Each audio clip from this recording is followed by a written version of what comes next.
కుంభమేళాలో viral అయిన Mona Lisa మరోసారి social మీడియాలో చర్చనీయాంశంగా మారింది.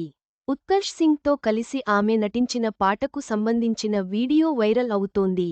నెటిజన్లు ఆమెపై విభిన్నంగా స్పందిస్తున్నారు. మహా కుంభమేళాలో సంచలనంగా మారిన వైరల్ గర్ల్ మోనాలిసా మరోసారి వార్తల్లో నిలిచింది.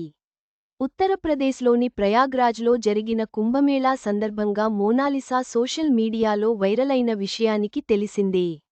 దాంతో ఆమెకు సినిమా అవకాశాలు వచ్చాయని వార్తలు కూడా వచ్చాయి. అయితే అవి షూటింగ్ దశకు ఇంకా చేరుకోలేదు. కానీ ఉత్కర్ష్ సింగ్తో మోనాలిసా ఒక సాంగ్లో నటిస్తోంది. ఆ పాట గురించి తాజాగా ఇచ్చిన ఇంటర్వ్యూలో షూటింగ్ చాలా బాగా జరిగిందని చెప్పుకొచ్చింది మోనాలిసా. కొంతకాలంగా ఎక్కడా కనిపించని మోనాలిసా ఈ పాట కోసం బయటికి వచ్చేసరికి మళ్లీ ఆమెకు సంబంధించిన వీడియోలు నెట్టింట వైరల్ అవుతున్నాయి. ఈ సందర్భంగా ఒక కెమెరామన్ మోనాలిసాతో ఫోటో తీయించుకున్న వీడియో ఒకటి సోషల్ మీడియాలో చక్కర్లు కొడుతోంది. ఇప్పటికే వీడియోకు 2.7 మిలియన్ వ్యూస్ రాగా వేల లైకులు వచ్చాయి. కామెంట్స్లో మోనాలిసా సినిమా ఏమైందని నెటిజన్లు ప్రశ్నిస్తున్నారు.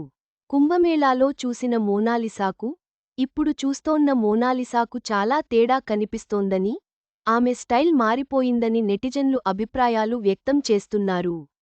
మరికొందరైతే ఎందుకు ఆమెను ఒక సెలబ్రిటీలా ట్రీట్ చేస్తున్నారని అసహనం వ్యక్తం చేస్తున్నారు. ఏది ఏమైనా కుంభమేళా ఆమె జీవితాన్నే మార్చేసిందని ఇంకొందరు అంటున్నారు. మొత్తం మీద కుంభమేళా తర్వాత మోనాలిసా జీవితం మారిపోయింది. ఆమె తన సోషల్ మీడియా ప్రయాణాన్ని కొనసాగిస్తూనే ఉంది.